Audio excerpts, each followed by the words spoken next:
Wheaties presents Dimension X. Adventures in time and space. Transcribed in future tense. Dimension X. On stage tonight, Dimension X. Another in the Wheaties big parade of exciting half-hour presentations. Say, tomorrow's Saturday, you know, and maybe you don't have to show up for work. A whole swell summer day for just what you want to do. So start off with a big holiday bowl of Wheaties at breakfast and just see how it sparks up the morning. Wheaties are whole wheat, you know, and I don't have to tell you what good, sturdy nourishment that is. So if you got fish to catch or golf to play or maybe a hike to take, just see how Wheaties can make it all a lot more fun. You know why? Why, lady, mister, it's just because you feel good when you've had your Wheaties. Those two-fisted little whole wheat flakes are loaded with vitamins and minerals. And so are you when you've had your Wheaties. Go on, try 'em.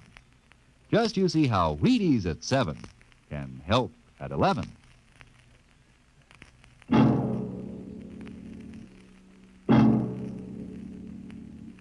When the first space rocket lands on Mars, what will we find? Will we be welcomed with open arms, or will the Martians treat us as invaders? Only one thing is certain. Someday a giant metal ship will take off from Earth to travel through the black velocities, the silent gulfs of space, to descend at last into the darkness of the upper Martian atmospheres. And on that day, man will finally know the answers. The day we first land on Mars.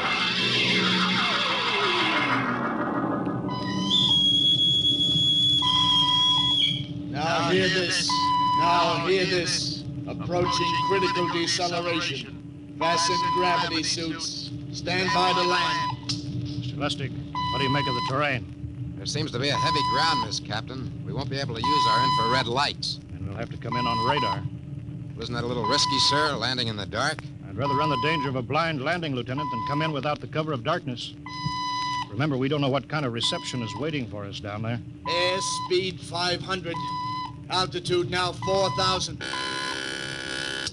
Bridge to engine room. Stand by for deceleration. Engine room, aye. Fire forward tubes 1 and 3. Aye. Skids down. Skids, check. Altitude 500. 4. 350. 3. Up a point now. All right. Let's set her down. Look out! Cut the power. Master's pipe battle stations. Aye, sir. All secured, sir. Well, we're on Mars. April 20th, 1987. 4:33 Greenwich time. Enter that in the log, Masters. Aye, sir. Well, gentlemen, it's less than 2 hours till dawn. As soon as it's light, we'll send out a landing party. Masters, get me an all-over hookup. All set, Captain. Now hear this. Now hear this. All right, men. The smoking lamp is lit.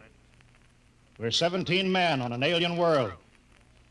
And it's up to us whether we ever get home again. Next few hours should tell the story. And I want instant obedience to all commands. I'll court-martial the first man who doesn't jump to when he's ordered. And one other thing. We may be on Mars, but this is still a United States naval vessel. Officers will conduct a personal and weapons inspection in 1 hour. That's all. Inspection, Captain. Now? Mr. Lustig, we've got an hour and a half to sweat out before we find out what's outside that airlock. I'd rather have a man worried about his stripes than about what's waiting outside on Mars.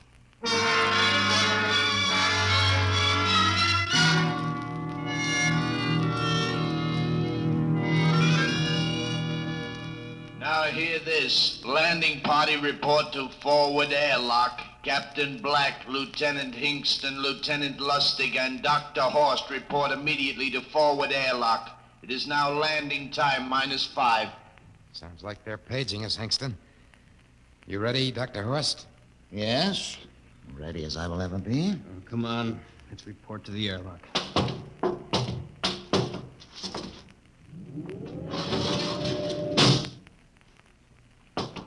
4 minutes to go.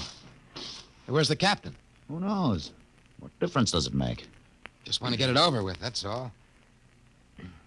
Has anybody got a cigarette? I think you're smoking too much, Lieutenant Lustig. Are you nervous? Lay off, will you, Horst? Wondering what's hidden outside underneath that ground mist? Very unusual planet, Mars. Why? It has an atmosphere. Wonderful thing, an atmosphere. Where you find one, you find life. You mean Martians? What do you think they'll look like? Who knows? Intelligent life can take many forms. You mean they may have green skins and eyes on stalks or something? The comic book conception is possible. Or they may have developed to a point that is far beyond us. Perhaps they have a science that can produce weapons far more dangerous than our atomic missiles. You think we may have to fight our way out? After all, we are invaders. Now hear this. Landing time -2. Landing All time right, -2. we heard this. I know what I'd like to find outside that airlock. Good old Illinois. You ever been there, Lustig? Only Chicago. Well, you ought to see my hometown. Green lawns, big white houses. Sounds like my hometown. My grandmother used to have one of those iron deers on the lawn. Every Halloween, we'd paint it another color. One time, we painted it black and white like a Holstein cow. Where does your family live, Horst? I have no family. When I was a child, they were gassed to death in the Dachau concentration camp. That's tough. Oh, it has its advantages. I have no ties on Earth. Nothing to lose now. I imagine I'm the only one on board who is free to enjoy our present peculiar position. All right, Lustig. You can button it up now. Aye, sir. Now, gentlemen, in 1 minute, we'll be the first men to set foot on Mars. Quite an honor, eh? As long as the medals are not awarded posthumously. Still uneasy, Dr. Horst? Captain Black, I've been uneasy ever since I can remember. On Earth and on Mars. Now, 30 seconds. Give me the intercom phone, Lustig. Masters? Aye, sir. Battle stations to be manned till we return. If we're not back in 2 hours, I want no rescue party sent out. Blast off and save the ship, you understand? Aye, sir. All right, gentlemen. 5 seconds. 4, 3, 2, 1. Lustig, open the outer airlock.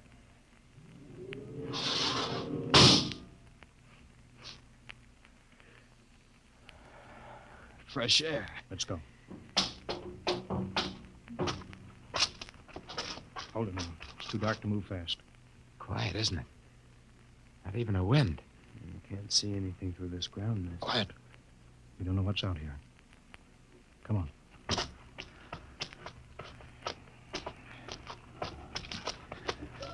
What the? Quiet! Captain, I could swear that sounded like a rooster. I don't hear it anymore. A very unlikely sound. A rooster crowing on Mars? Kingston, Aye, sir. set that machine gun 25 yards to the flank. We'll stay here till the ground mist lifts. Aye, sir. What do you make of the ground, Horst? Grass. Plain grass. You can see some large foliage there where the mists stand down. What the heck is that? Kingston! Hold your fire, you fool! I hit it, Captain. What? Some kind of wild animal. I hit it. I could see the tracers, but it's still standing. Come on, Horst. Doctor, where are you? Up ahead. Admiring the wild animal. Careful, Horst. Wait for us. Don't worry, Captain. Huh. It's an iron deer. A lawn ornament. That's impossible. It's hollow. Interesting, isn't it? A whitewashed Victorian iron deer sitting on a lawn in the middle of Mars. I don't understand. Look around. The mist's lifting. Captain, look there. A house, a regular old-fashioned house. On Mars. Good Lord. I haven't seen carved scrolls and gingerbread like that in years. Look at that port swing. The geraniums. There. I told you it was a rooster, Captain. Give me the glasses, Lustig. I want to take a look through that front window. What? There's an upright piano. Some sheet music on it. Lustig, it's beautiful Ohio. Beautiful Ohio. That can't be. Look here, Horace, do you think that civilizations of two planets could be identical? I don't know. That specific variety of geraniums is only 50 years old on Earth. Is it logical they should develop in Mars? How about that porch swing, that piano, and beautiful Ohio? No, it's impossible. Captain Black, this looks like the town I was born in. Well, it looks like my hometown, too. I've thought of something, sir. It's the only solution. Maybe we're not the first ship to reach Mars from Earth. That's the only answer. That's impossible, Lustig. If there'd been space travel, it couldn't be secret. Do you have any idea what ships cost, what industrial power is needed? There's got to be some logical reason. Captain, I think perhaps we might find out. A light just went on in that house. Kingston, cover that door with a machine gun. Aye, sir. Come on, Horace. You ring that doorbell. There's got to be a scientific answer to all of this.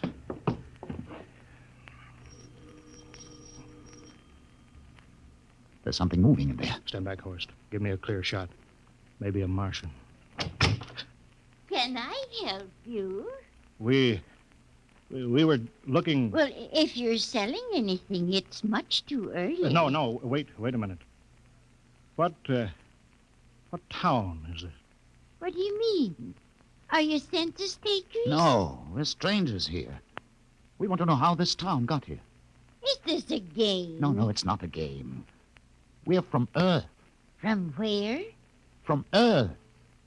Do you mean out of the ground? Hey, are you sure you're feeling well? Madam, we came in a flying ship across space. We're from the third planet. This is Mars. Now do you understand? Mars. You go away now, you hear? I'll call my husband from upstairs and he'll chase you. Now But go on. this is Mars, isn't it? This is Green Lake, Wisconsin, in the United States of America. Bounded on the east by the Atlantic and on the west by the Pacific. Now, go away. Goodbye. Horace, do you suppose it's really possible? I've got to find out more about this. For the last time now, go away. Pardon me, madam. What year is this? Year? Well, 1928, of course. Oh, for goodness sake. You hear that, Horst? And we know it's 1987. And we know it's Mars. Is it possible that we got fouled up, made some tremendous blunder, and circled around and landed back on Earth? In 1928? Or maybe some switch in time or dimension. Could we have shifted somehow and gone backward in time? Horst, it won't hold water. It's not logical. We've checked every mile. We went past the moon and out into space. We're on Mars. Find out anything, Captain? No, we're going back to the ship till I figure out some logical explanation for all this. Lustig, out at point. Aye, sir. Hingston in the rear. Keep that gun at half load. Aye, sir. Horst, there's got to be some cold, logical solution. Captain. What? That house down the street. The white one with the green shutters. Lustig, what's the matter? I never thought. Thank God. Thank God. Lustig, come back here. He's running for that house. That crazy fool, after him quick. Lustig, stop. Come down off of that porch. Grandma! Grandpa! Lustig, what the devil do you think you're truck? Grandma and Grandpa, it is you. Lustig, what's going on here? Albert, why, it's been so many years. How you've grown, boy. Oh, it's so good to see you. Lieutenant Lustig. Oh, Captain. Grandma, I want you to meet my friend. This is Captain Black. Captain, I want you to meet my grandfolks. Howdy. Any friends of Albert's is friends of ours. How long you been here, Grandma? Oh, good many years. Ever since we died. Ever since you what? Oh, yes, sir. They've been dead 30 years. What? You mean to tell me that Mars is heaven? Oh, nonsense, no. All we know is here we're alive again. And who are we to question God's infinite ways? Lustig, we're going back to the ship. But, Captain, I want to talk to my Lieutenant grandfolks. Lustig, I don't like any part of this. You'll come back with us. I have to club you and carry you. Yeah, but, sir, That's they're enough. my... Heaven only knows what they've run up against back of the ship.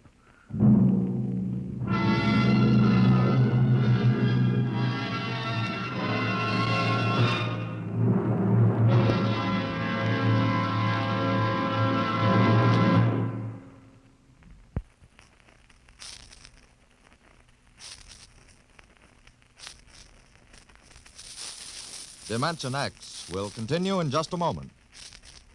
Well, now let's come back to Earth for a moment. And what's more appropriate than Wheaties and baseball?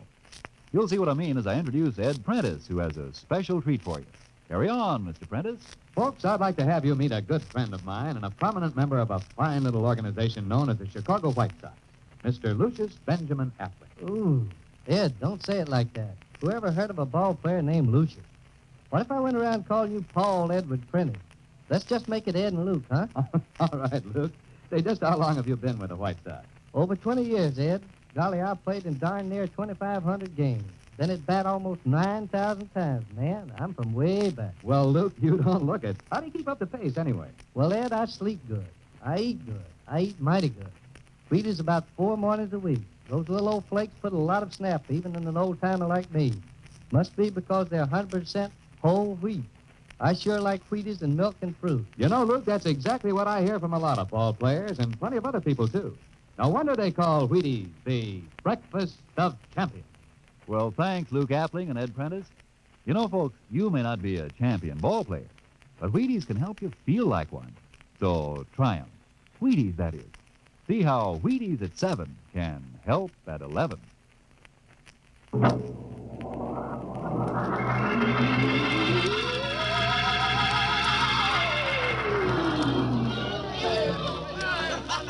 Horst, look at that crowd around the ship. Looks like we're being welcomed with a celebration, Captain. Celebration, they've abandoned ship. Every port is open, no guards set. You, Masters. Hiya, Captain. Meet my old dad. Dad, that's Captain Black, and he's not a bad guy for an officer. Of all the... Hingston! What, sir? Bring that man back. Use force if you have to. Excuse me, sir. There's my Uncle George. Hingston! I'll be right back, Captain. Uncle George! Uncle George! What the devil Don't is you going... understand, sir? They've all found friends and relatives. They're all here. He's right, Captain. I've counted. The whole crew's out on the crop. But I gave orders. Definite You orders. don't understand, Captain. I understand mutiny. I don't care how many relatives show up. I'll have discipline on... Johnny! Johnny, you old son of a gun. Edward! It's you. It can't be. Of course it is. Johnny, you old son of a gun. Edward. Dr. Horst, this is my brother, Edward. How do you do? Hello. It's wonderful to see you, Edward. Look, I've got to get back to my ship. Hey, I almost forgot. Mom's waiting at home. Mom? And Dad, too. Mom, Dad are alive? Excuse me, Horst. Then you're real, Ed. Don't I feel real? How's that, huh? Ed, Hey, we've got lunch for you, Johnny. Mom's making corn fritters. Dr. Horst, haven't you found anybody? No, Captain. I have nobody. Then you come on home with me, right, Ed? Sure, you bet. Horst, you wouldn't believe it, but it's been 35 years since I had Mom's corn fritters. By George. 35 years.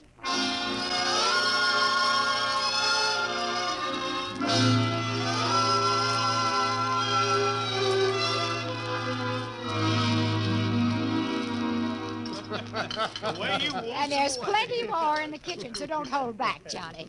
You too, Dr. Horst. Well, Johnny, you're still in the Navy, huh? That's right, Dad. I'm in command of the ship. We're an old Navy family, Dr. Horst. All 3 of our boys in the service. Ed was the best pilot in the Pacific.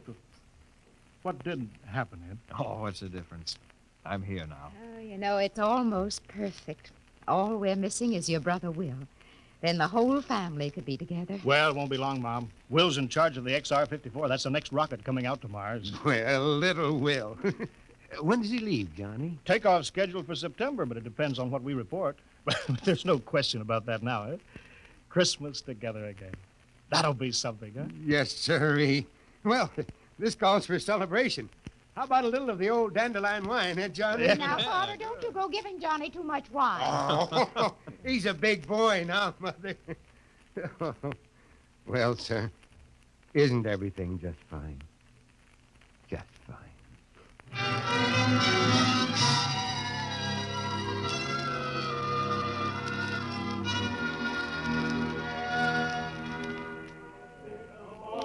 The candlelights are gleaming on the banks of the Wabash, far away. Hey, we have play another song. Sure, yeah. go ahead. Well, Dr. Horst, what do you think of my little family, Very nice. You know, I can't understand why you didn't find any folks here, Dr. Horst. It's just a shame. Everybody else is so happy. I never remembered my family, Mrs. Black.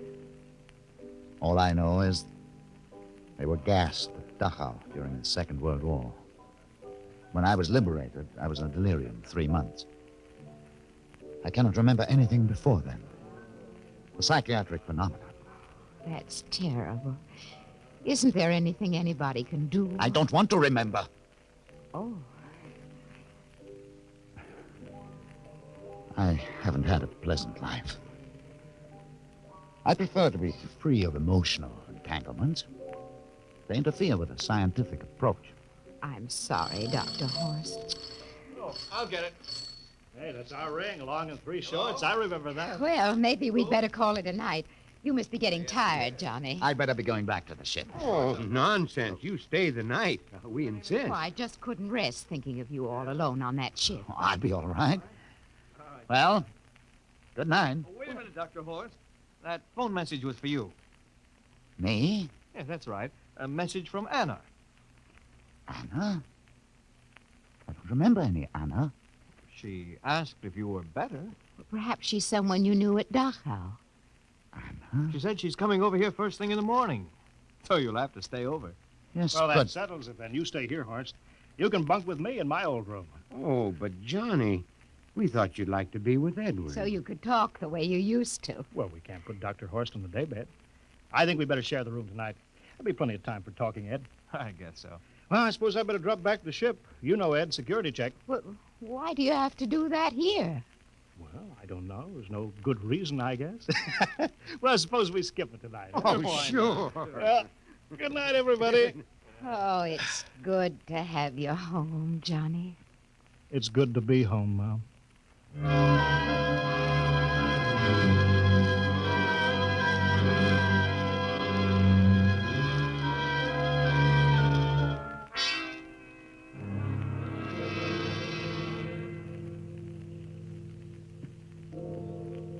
Captain Black, are you asleep? No. I just been thinking about what we were expecting. Green-skinned Martians with eyes on stalks. All the time there was only Mom and Dad and Edward waiting. It's funny what tricks your imagination can play on you. Yeah, I guess Mars is heaven, Horst. I've been thinking about Martians, too. Yeah. Captain, just suppose there were Martians, and they saw us land. Suppose they thought of us as invaders. What would be the best weapon they could use against our atom bombs? I don't see what you're getting at. They would want to disarm us first, to wipe out all suspicion, to make us feel at home. But suppose this house isn't real. Suppose the people are just images, stolen from our own memories by Martians, created for us by telepathy, hypnotism. That's the craziest theory I ever heard. Maybe that's why there was no one for me. Because in all my life, there is no happy memory, no real loved person. How about that phone call from Anna? Yes, Anna. I didn't remember who she was, but I do now. I just remembered. When I was freed from Dachau, sick, delirious, I raved about a wonderful, kind nurse named Anna that took care of me. There you are. It's logical. She's coming to see you tomorrow. But there was no Anna. I'd been nursed by a man. What? Anna was only a dream. And there's only one way they could have learned about her. By reading my subconscious mind. But that's impossible, Horst. Why? The whole crew was thinking of home. Suppose the Martians read our minds. Yes, but if there are Martians... If there are, they have us separated. Each man in a different house. Sleeping. Trusting. No one at the guns. I left my pistol downstairs. Do you think there's something to this, Horst? It's a... Who would suspect his own mother? His grandparents? How easy. Just a knife in the heart of each sleeping man. It's impossible, Horst. We've got to get back to the ship. Listen. The crickets have stopped. Come on. We don't know when they change back to. Whatever they really are. Where are you going, John? Ed, well, we wanted to drink of water. That's all, Ed. You're not thirsty, John. You don't want to drink. You don't want Look out! to drink. His face, it's changing! And his hands, he's a Martian! Run, horse! Run! Get away, John. You can't get away. This way, horse! Horse, where are you?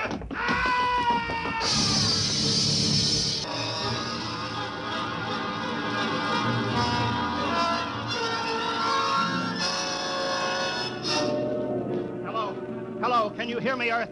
This is Captain John Black, the XR-53, calling from Mars. I've locked myself in the ship, but they've crippled it. I can't take off or fire the guns, and they're coming for me now, the Martians. I'm all alone here. All the rest are dead. Hingston, Lustig, Dr. Horst. Poor Horst, he didn't even reach the door. Listen, they're trying to break through the hull now. Edward and Mom and Dad and all the folks. But they're changing now, melting and changing back into... They're Martians. Can you understand me? Martians, not men. They made us think that Mars was heaven, and we fell into the trap. Can you hear me, Earth? You've got to stop the next rocket. Tell my brother Will. Tell my brother Will not to come. They'll trap him, too. They'll kill them all. Hello, can you hear me, Earth? This is John Black on Mars. Hello, Earth. This is John Black on Mars.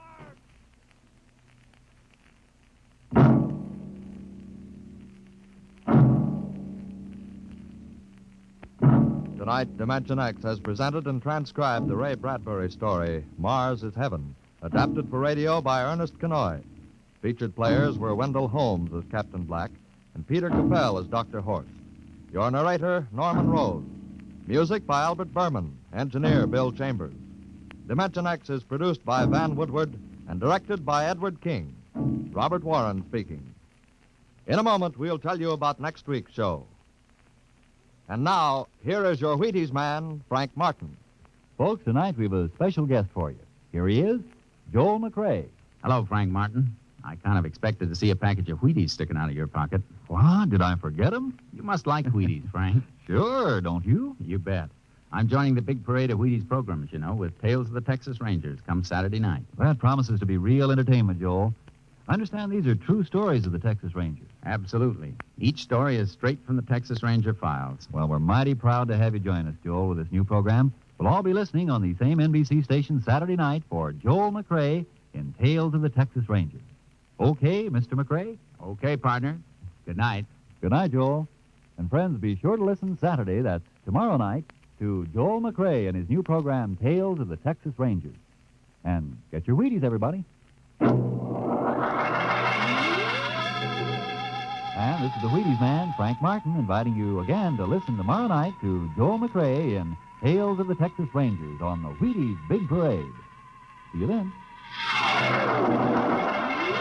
Next week, the story of the strangest case ever recorded in the files of the Bureau of Missing Persons. The case of the Man in the Moon. You'll hear the whole story next week when we venture once more into the unknown world of...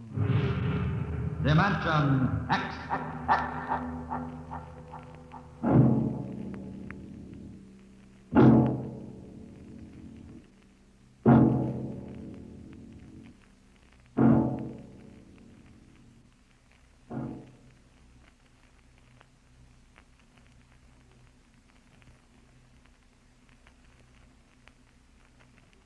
This is NBC, the national broadcasting company.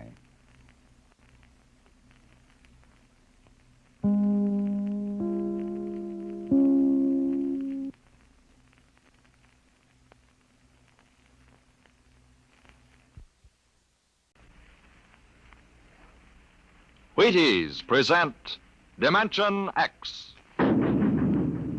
Adventures in time and space, transcribed in future tense. Dimension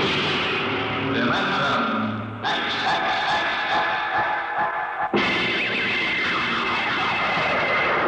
On stage tonight, Dimension X, another in the Wheaties big parade of exciting half-hour presentations. I don't mean to be too personal, mind you, but have you found out how Wheaties at 7 can help at 11? It's really very easy to find out, you know, and it's mighty worthwhile. Now, what you do is this. Come breakfast time some morning real soon, dish yourself up a bowl of Wheaties. Crisp, golden flakes, 100% whole wheat. Add some fruit, add milk, and you'll be getting some real nourishment. And at 11 a.m., I think you'll begin to understand why. Because Wheaties have it. The whole wheat energy that makes such a difference come mid-morning. Wheaties have it, and it's for you. Now, see if you don't look better, feel better, smile easier every day that breakfast begins with Wheaties. I know, I do. See for yourself how Wheaties at 7 can help at 11. It's amazing, really.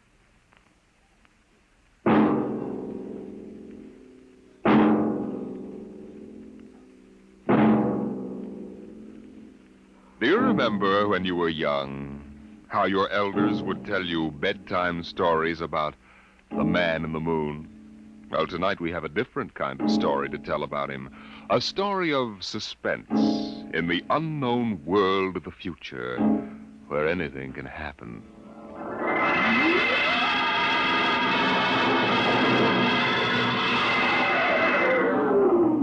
Attention. Attention.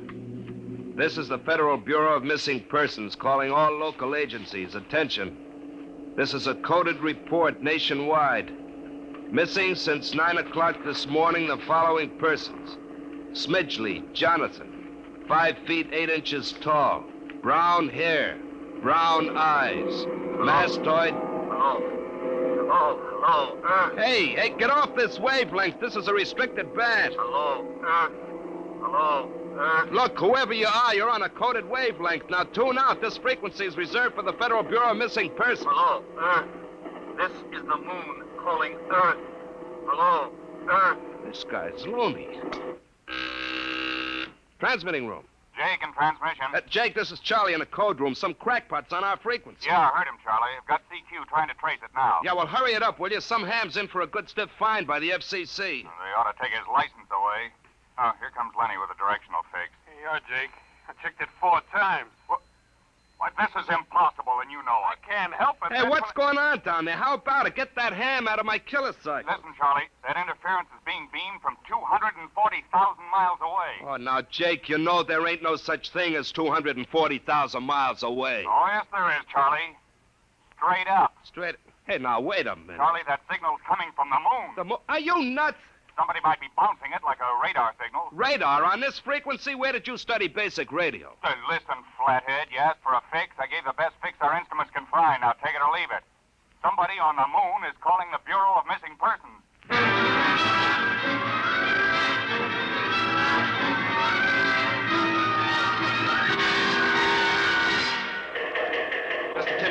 Mr. Timken. What's the sweat, Charlie? Shouldn't you be broadcasting? Now, listen, Mr. Timken, you know I'm a sober citizen, right? Never once have I broadcast with the smell of alcohol on my breath, right? In all your 12 years here at the Bureau, did I What's once... the matter, Charlie? We're picking up a message on our wavelength. Well, did you report to the FCC? I ain't got the nerve. Well, what's wrong? You'll scream when you hear this, Mr. Timken. You'll jump right out the window, but we are getting an SOS from the moon.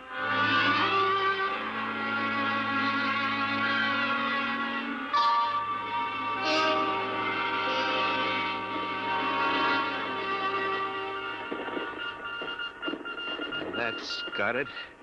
Started on voice and switched to Morse. What did he say? Let's see now. Can you read me? Help Otterburn. Will contact when the moon is in phase. Otterburn. Sounds like a name. Otterburn. Otterburn. Holy jumping Jehoshaphat. Hey, where you going? To talk to the chief. Hey, now, wait a minute. What are you going to tell him? We just got a CQ from the man in the moon? That's exactly what I'm going to tell him, Charlie. What? Oh, no. This is too much for me.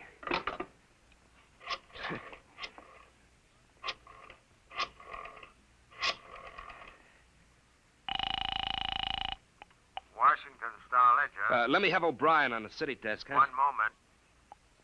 O'Brien speaking. Seamus? Yeah? This is Charlie Starbuck down at the Missing Persons Bureau. You want a hot one? No kidding. This'll cost you a beer, okay? Shoot, Buck. I'll stay in your wavelength for 30 seconds. Yeah, okay.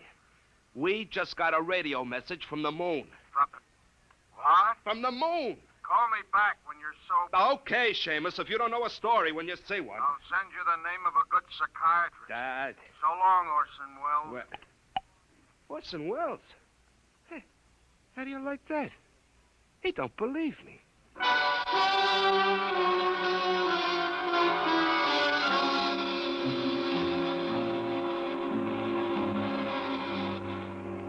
Otterburn, Mr. Wade. Does that name ring a bell? You're the man with the photographic memory, Henry. What about Otterburn? Cornelius Otterburn, atomic physicist, reported missing from his home in Baltimore on June 5th, 1945, just 5 years ago. Vanished completely. Are you trying to tell me you really think there's something to this man-on-the-moon business? Henry, I'm surprised at you. This is some crackpot trying to jam the airwaves. But the name Otterburn is so unusual. So are a lot of names. Mr. Wade, I have a theory. Henry, you always have a theory. But, Mr. Wade. Out, Henry. Mr. Wade. Out. I'm busy. Yes, sir. I'm sorry, Henry. Oh, here, take this folder of reports for the death file. Oh, yes, sir. And no more nonsense, eh, Henry? I appreciate that you have a very dull job filing old missing person reports, and I appreciate that you take an active interest in the affairs of the Bureau. But, no more nonsense, hmm? No, sir, Chief. No more nonsense. Oh! Pardon me. Hmm? Are you Mr. Henry Timken? That's my name. Permit me, Jefferson Philo, scientific feature writer. May I have a moment of your time? Certainly. Just sit down at my desk right over here. Thank you. My, that's quite a stack of papers. Filing. I'm the records custodian of the Bureau. 12 years and never misplaced a record. Magnificent. Now, Mr. Timken. Yes? Mr. O'Brien, the editor of the Star Ledger, said I might drop by and investigate a rumor. Only a rumor, mind you, that a message from the, moon? Well, we aren't certain it's from the moon. It may be a bounce. They have bounced radar waves off the moon, you know. Yes, I know. I wrote the first newspaper article on it. Oh, really? Well, I'd be interested to read it. I must have a copy in my briefcase. Well, don't bother. Oh, but I insist. There you are. I'll leave it on your desk. Well, thank you very much. Now, about this message from the moon, Mr. Timken. Well, we don't know for sure, as I said, but I believe that this message, wherever it originates, is from Cornelius Otterburn. The physicist? Oh, you know him. I once wrote an article on his contribution to nuclear mechanics. A brilliant man, Otterburn, years ahead of his contemporaries. Well, whoever is sending those signals, if he isn't on the moon, is at least using the moon as a sounding board, bouncing the signal. But why, Mr. Timken? Why? Look here, Mr. Philo. If you will come here tomorrow night at 8, we may learn the answer to that question. I have arranged with Charlie, our radio man, to let me use the equipment. May I consider this an invitation? You certainly may. Very well, sir. Until tomorrow night, then. Goodbye, sir. Goodbye, Mr. Philo. Goodbye. Lack-a-day. Now, let me see now. Well, that's funny. Where did this list of names come from? Paul Aarons, astromathematician. Robert Simons, electronic engineer. Carl Parker, mining specialist. Oh, this must have got mixed up with the papers on my desk by accident. It's a peculiar list of names. Most peculiar.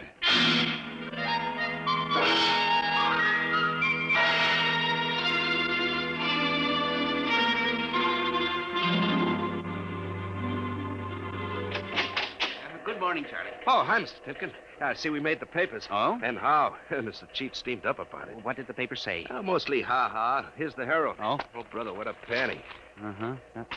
Oh, dear. Oh, my. No wonder Mr. Wade is hopping. About tonight, Mr. Timken, I don't know. Now, you promised you'd give me a key to the radio room, Charlie. Yeah, but I didn't expect this. Listen, Charlie, we've got to find out if there's something to that message. If Otterburn is alive somewhere and radioing for help, it is Hold it. Time for the morning broadcast. We've got quite a list today. Well, do you mind if I listen a while? We may hear Otterburn. Oh, I ain't self-conscious. Stick around. Attention. Attention, this is the Federal Bureau of Missing Persons calling all local agencies nationwide. This is a coded broadcast. The following persons are missing.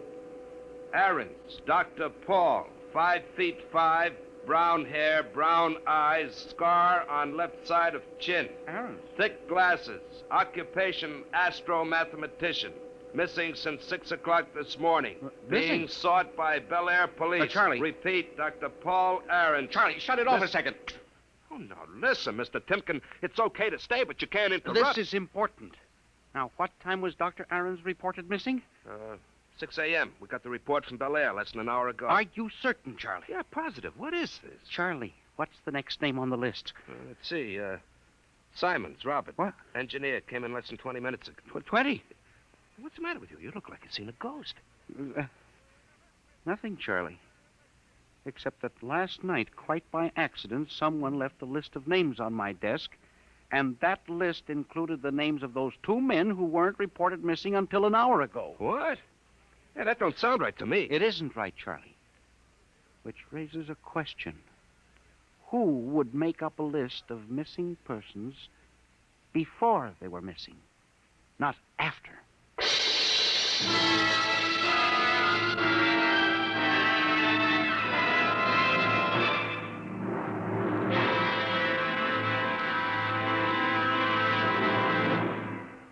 Dimension X will continue in just a moment. You know, friends, when I talk about Wheaties Breakfast of Champions, I mean something like this. Champions do eat Wheaties because they feel Wheaties give them energy they need and because they just plain like the way Wheaties taste. And even though they are champions, that isn't unusual. Sort of the way you and I look at it, isn't it? Here's Ed Prentice with a perfect illustration of my meaning. Now, young man, will you tell us what you do for a living? I pitch. You what? Pitch. You know, baseball. When you have a baseball team, you have to have a pitcher. I'm a pitcher. I pitch. Oh, yes, I see. And are you on a team? Yes, sir. I'm on the Cleveland Indians. Cleveland Indians, hmm? What is your name, young man? I'm Bob Feller, and you know it as well as I do, Ed. Sure I do, Bob. It's good to see you. This makes your 14th season playing with the Indians, doesn't it? Yep, Ed. 14 years. Well, tell me, Bob, how long you been eating Wheaties? Oh, about 20 years, give or take a couple. You mean you started eating Wheaties before you started playing ball? Why, of course. What's so strange about that? Most people start eating Wheaties before they get to playing ball. In fact, most people never start playing baseball. You don't have to be a ball player to enjoy the lift you get from Wheaties with milk and fruit. You're right as rain, Bob. No champ ever said a truer word about Wheaties, breakfast of champions.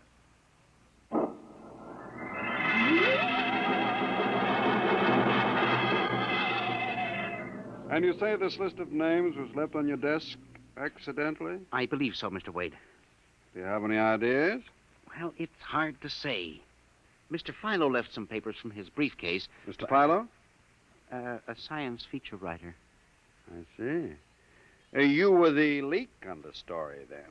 Oh, yes, sir. I'm afraid I was. I didn't think it would be treated as a laughing stock. Well, we'll deal with that later. What's this Philo like? Well, he's strange. Bald, thick glasses, tall, seems to know a great deal about scientific data, but being a science writer... Is there any other possibility? I don't know. But I do believe that this is all hooked up with the broadcast from Otterburn. That seems like a very remote possibility. A missing persons bureau deals in remote possibilities, Mr. Wade. Henry, I do not require a statement of policy. What's the theory? Mr. Wade, I have discovered that each year literally thousands of persons vanish, leaving no trace. They are never located. Where do they go? Nobody knows. And they disappear in interesting cycles. What sort of cycles? Occupations, for example. One year we'll have a run on, say, coal miners. Next year the proportion of engineers increases, then scientists... What do you think happens, Henry? Well, I don't know, Mr. Wade. But I'm beginning to suspect that somebody else has discovered the same phenomenon. Even to the point, perhaps, of being able to predict who will turn up among the missing next. Philo? I don't know. But I would like to find out. And you think Otterburn may be a part of this picture? I definitely do, Mr. Wade. Henry, do you honestly expect me to buy an idea like that? Well, it's more than an idea. The 2 top men on this list are missing. Maybe so, but the rest of them aren't. Parker, Watson, Gibbs. Well, I saw Parker in the restaurant where I had lunch today. Yes, sir, but and if look... you think I'm going to make myself a laughingstock by putting any belief in such a crack-brained theory? Well, Excuse me. Yes.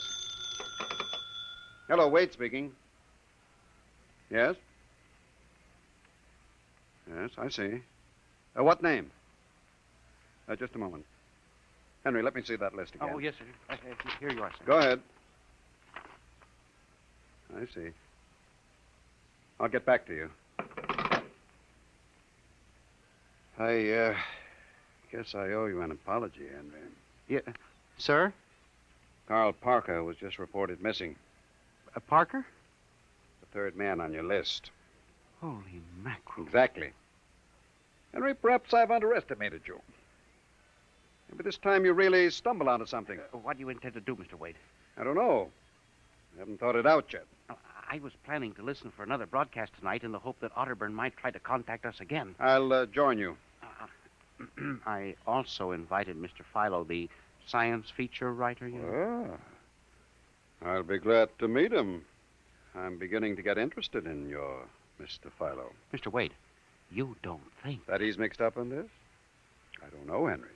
Well, Mr. Wade, let's contact the police. No, Henry, I think we're better off keeping this between ourselves for the moment. I don't want the police laughing at the Bureau if you're wrong. I don't know, Mr. Wade. Besides, there may be more danger than you realize. Let's keep it quiet. Shall we, Henry? Yes, sir. I didn't realize there was any danger.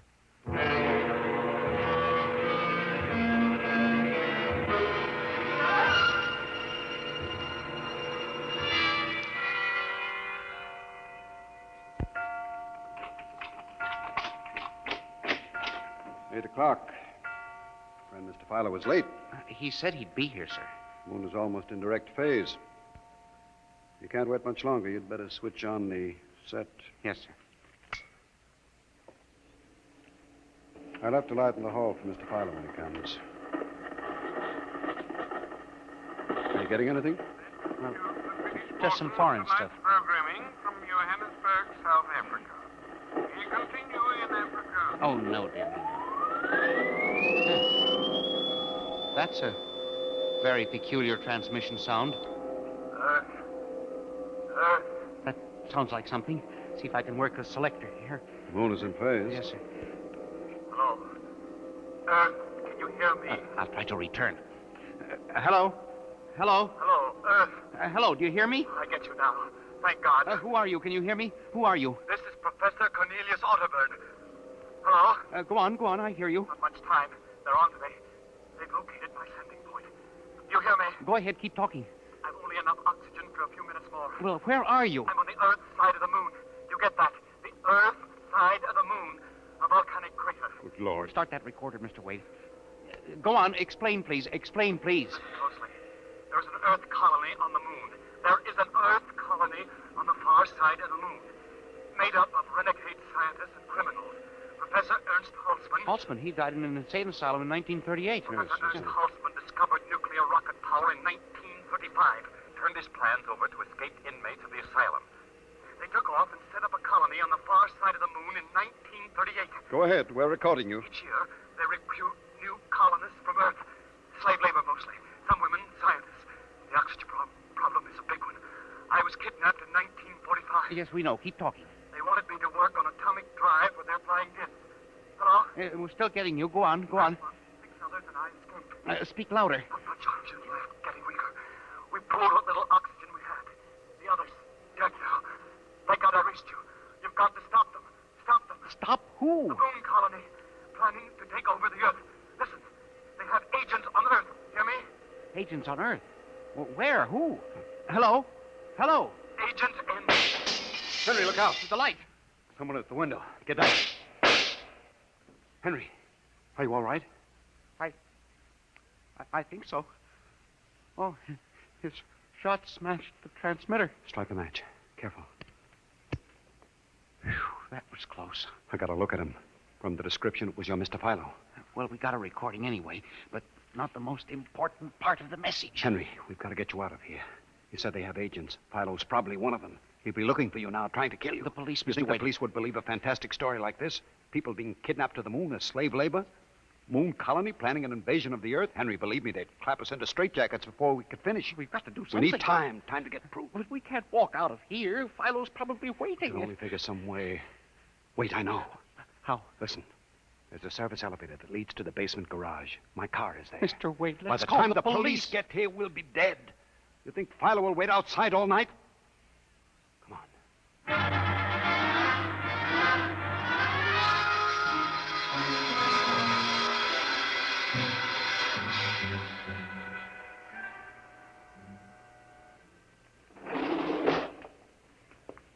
This is the basement. Come on. Keep to the side. Yes, sir. Shh. Here's the car. All right, Henry. You open the garage door, then jump into the car. We'll make a dash for it. But where can we go? I have a farm outside Chevy Chase. It's private, miles from the nearest neighbor and completely hidden by trees. We'll run for that. Go ahead, start the door up. All right, Mr. Wade. Quick, jump in. Yes, sir.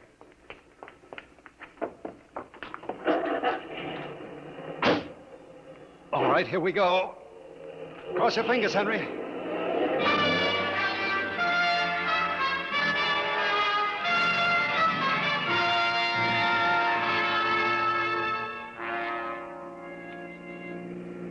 We made it out all right. Anything doing? Well, there's a blue coupe behind us. It seems to be following. I'll cut up Pennsylvania Avenue and out Route 1 toward Baltimore. It is following. He turned with us. Can you go faster? Not much faster. He's gaining on us. I've got an idea. Hang on, Henry. Yes, sir. Why did you stop? Turn off the lights, quick.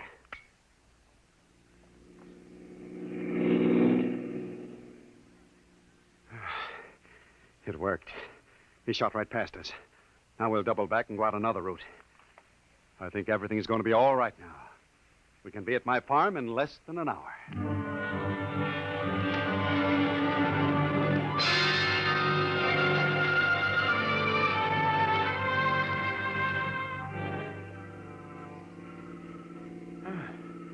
This place is really out in the wilderness, Mr. Wade.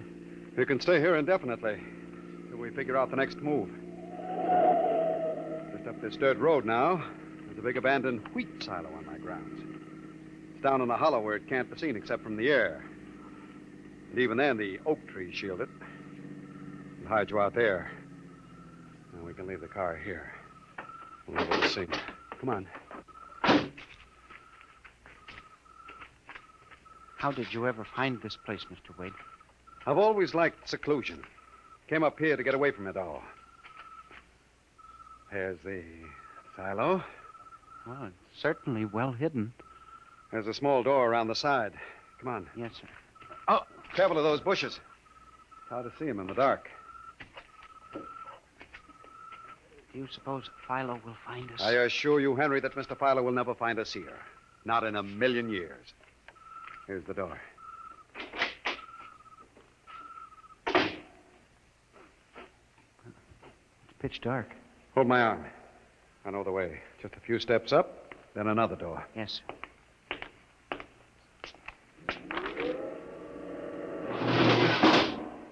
Steel. This is an unusual silo. Double walls, wood outside, steel inside. Completely fireproof. An army couldn't wreck it. We're inside the inner shell. Careful. You're in a circular room. Stay here a moment. I'll go outside and see if the coast is clear. In a moment, your eyes will become accustomed to the darkness. I'll bring back some food and water. Well, don't be long, Mr. Wade. This place gives me the willies. I'll just be a moment. Yes, sir. Mr. Wade.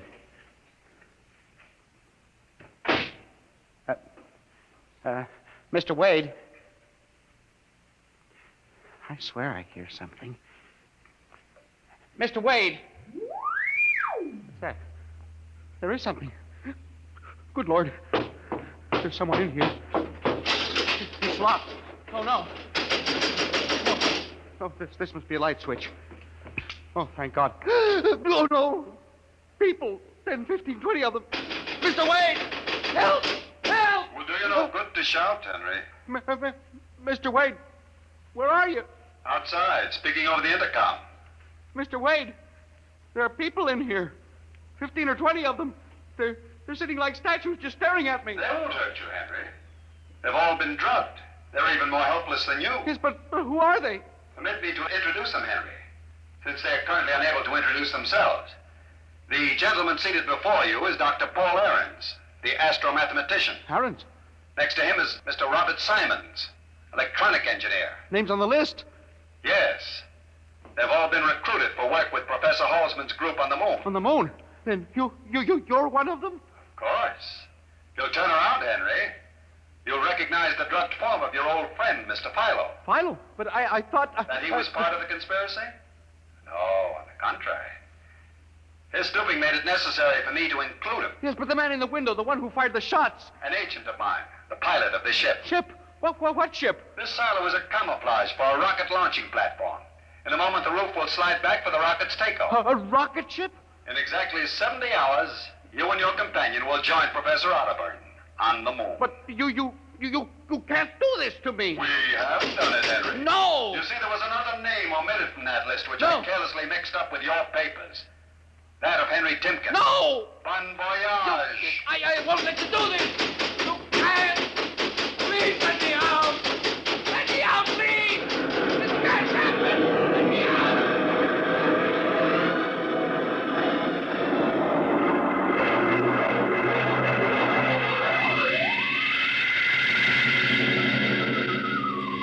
Attention. Attention. Missing since 8 o'clock last night. The following persons.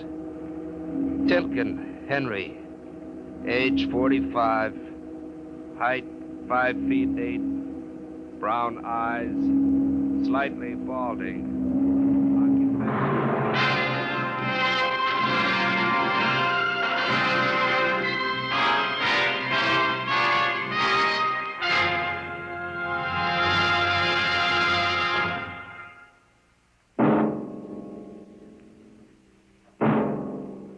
Tonight, Dimension X has presented The Man in the Moon, an original story by George Lefferts. Featured players were Louis Van Rooten as Henry Timken and Santos Ortega as Wade. Your narrator was Norman Rose. Music by Albert Berman, engineer Bill Chambers. Dimension X is produced by Van Woodward and directed by Edward King. In a moment, we'll tell you about next week's show. And now, here is your Wheaties man, Frank Martin. Everybody knows whole wheat has vitamins and minerals in quantities. Sure, no great trouble figuring that out. The trick is in making the whole wheat into crisp, toasty flakes like Wheaties, with all the good whole wheat things still in them, and with all the good, natural whole wheat taste. Well, do you know how the Wheaties people do it? Well, I'll tell you. It's simple. They use a whole kernel of wheat to make one Wheaties flake. You see? No wonder Wheaties are good for you. And you know how good they taste. Crisp, sweet as a nut, simply wonderful. How can you stand missing them, if you are missing them, when they're all that good, and all that good for you? Why don't you breakfast up to Wheaties tomorrow morning, huh? And see for yourself how Wheaties at 7 can help at 11. Breakfast of champions. Yes, yes.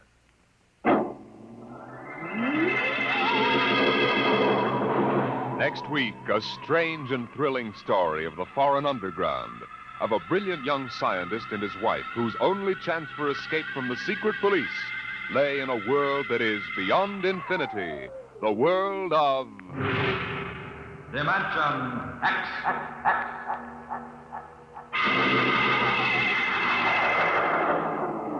And this is the Wheaties man, Frank Martin, inviting you to listen tomorrow night to Joel McRae in Tales of the Texas Rangers on the Wheaties Big Parade.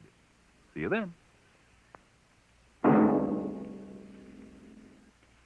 This program was transcribed. Jack Blake tells the story of the underworld next on NBC.